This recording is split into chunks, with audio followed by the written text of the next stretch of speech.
les amis, voilà, c'est Néaria, j'en suis à ma deuxième vidéo et cette fois-ci je viens avec un sujet que je vois qui fait un petit peu l'actualité ces derniers temps, le Big Shop. Donc voilà, pour en parler, j'ai invité une amie pour essayer tout simplement de comprendre, parce qu'en fait moi, j'ai pas le courage de faire ça. Donc je voudrais seulement essayer de comprendre sa motivation, qu'est-ce qui l'a poussé à faire ça. Donc on va en discuter un petit peu et puis voilà. Donc je vous présente Gina. Bonjour Gina. Bonjour, bonjour à tous. Voilà, donc je t'ai invitée aujourd'hui pour que tu nous parles un petit peu de ta décision de Big Shopper. Parce que en fait, sincèrement, moi quand je t'ai vue, Gina c'est une amie, hein, je la connais depuis un moment. Donc en fait, quand je t'ai vue comme ça m'a, on va dire le mot, ça m'a un peu choquée. Donc voilà, j'aimerais savoir pourquoi, qu'est-ce qui t'a motivé à prendre cette décision, pourquoi cette décision, qu'est-ce qui s'est passé quoi. Donc voilà. Alors, je vais expliquer déjà en plusieurs étapes en fait. En 2011, donc j'avais déjà coupé mes cheveux en fait. Parce qu'avant, je me défrisais les cheveux et mes cheveux étaient très abîmés. Et donc, j'avais décidé de revenir au naturel. Et j'avais coupé vraiment l'ensemble de mes longueurs et j'avais vraiment les cheveux très courts. Donc après, à la suite de ça, mes cheveux ont repoussé. J'ai fait des soins, j'ai vraiment pris soin de mes cheveux. Ils ont repoussé, j'ai récupéré ma longueur en fait initiale. Le souci, c'est que malgré tout, la racine, elle est restée toujours abîmée en fait. Et donc malgré tout, j'ai continué en fait en espérant que mes cheveux vont revenir en fait à l'état naturel en fait. Et j'ai constaté que c'était pas le cas et du coup j'ai décidé vraiment de faire quelque chose de plus radical, non plus de me couper les pointes, mais vraiment de couper vraiment la racine pour vraiment avoir une nouvelle base de cheveux. Et donc voilà, il y a 2 semaines, j'ai décidé vraiment de me raser vraiment intégralement la tête. Et là, ça fait déjà 2 semaines et que j'ai déjà quand même des nouvelles repousses, donc voilà, j'ai pas de regrets. D'accord, donc moi, ma deuxième question, c'est, voilà, par exemple, moi, moi, je me défrise les cheveux et normalement, j'ai les cheveux qui m'arrivent jusque-là. J'avais une queue bien assez longue et pareil, donc j'avais les cheveux un peu abîmés, etc. Donc j'ai voulu les faire, leur donner un petit peu plus de force et tout ça. Donc j'ai décidé de couper un petit peu. Voilà, donc si les gens peuvent vous remarquer, voilà, vous pouvez voir, j'ai pas grand chose. Donc voilà, j'ai décidé de couper un peu mes cheveux pour leur redonner un peu de vigueur, un peu de force. Donc est-ce que tu n'aurais pas pu couper un peu, juste les parties abîmées, au lieu de prendre cette décision quand même qui est assez radicale? Alors je comprends ta question parce que c'est vrai que c'est difficile hein, d'accepter qu'une femme prenne une décision, c'est radical. C'est vrai que les cheveux, c'est la beauté de la femme, c'est la féminité. Donc moi déjà, c'est vrai que quand vraiment je me suis rasé la tête, parce que moi c'est même plus un bishop, à ce niveau-là, c'est carrément quelque chose de vraiment radical, c'est raser la tête. C'est vrai que ça m'a fait mal, hein, je veux dire, ça n'a pas été facile. Mais avant ça, comme je l'avais dit précédemment, en 2011, j'avais déjà coupé mes cheveux plusieurs fois. Et pour arriver effectivement à des cheveux longs, mais qui ne sont pas sains. Et donc vraiment, j'ai vraiment décidé de vraiment tout couper parce que j'avais remarqué que ma texture de cheveux, elle n'avait plus de forme, elle n'avait plus de force en fait.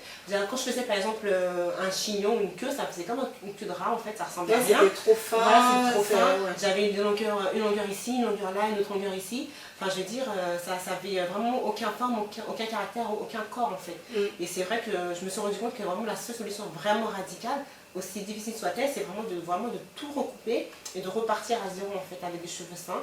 Et dorénavant, j'ai décidé vraiment d'utiliser que des produits naturels, de vraiment recommencer vraiment à faire à zéro quoi, tout simplement. D'accord. Est-ce que c'est pas parce que voilà, comme je l'ai dit, hein, on voit beaucoup ce phénomène-là et tout ça, on a beaucoup de gens qui en parlent, beaucoup de filles qui passent à l'acte.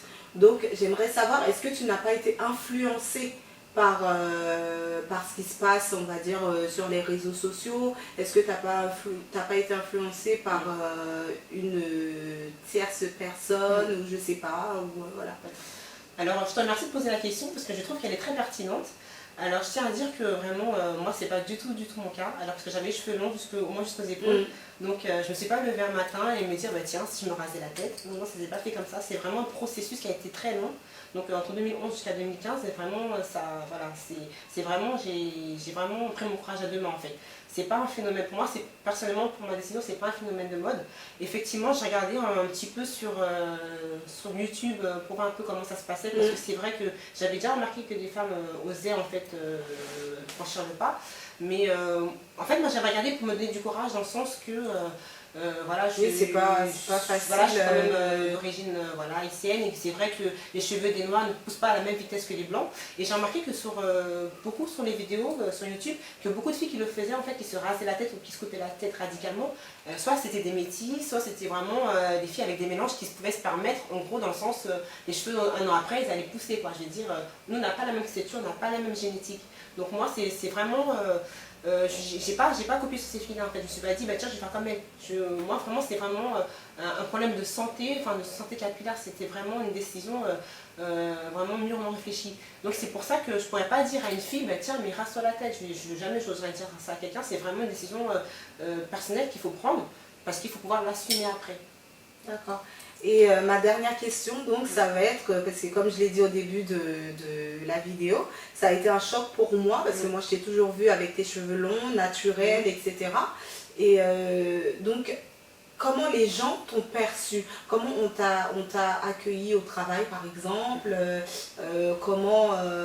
Quelle a été la réaction des gens autour de toi, de ta famille, voilà. Alors au départ en fait, moi j'avais même pas encore de petites repousses, enfin, là ça se voit peut-être pas mais j'ai vraiment des toutes petites repousses, mais au départ mon crâne était réellement lisse.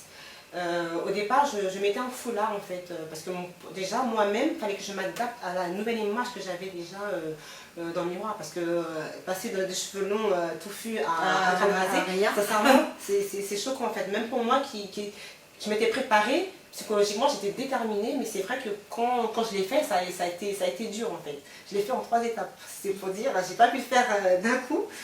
Donc au départ, je mettais un foulard pour sortir et tout, parce que il me fallait du temps à moi pour m'habituer déjà à ce nouveau visage, parce que bon, ça change un visage. Et il fallait aussi du temps pour... je voulais aussi expliquer aux gens en fait...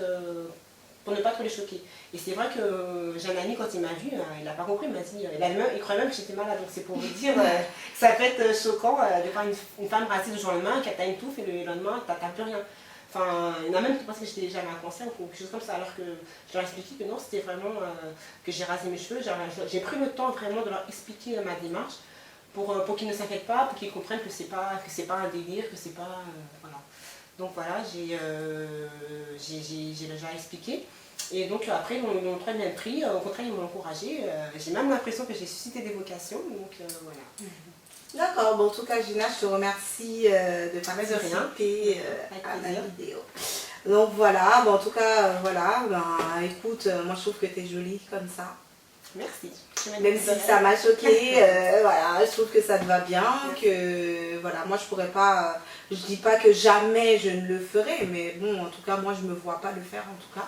Donc moi ce que je voudrais dire aux filles qui nous regardent, c'est que voilà, comme elle l'a dit, il faut pouvoir assumer par la suite.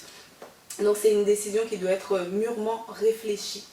Donc voilà mesdemoiselles pour aujourd'hui, c'est fini la vidéo, donc je vous dis à plus tard pour de nouvelles astuces beauté, des conseils, etc.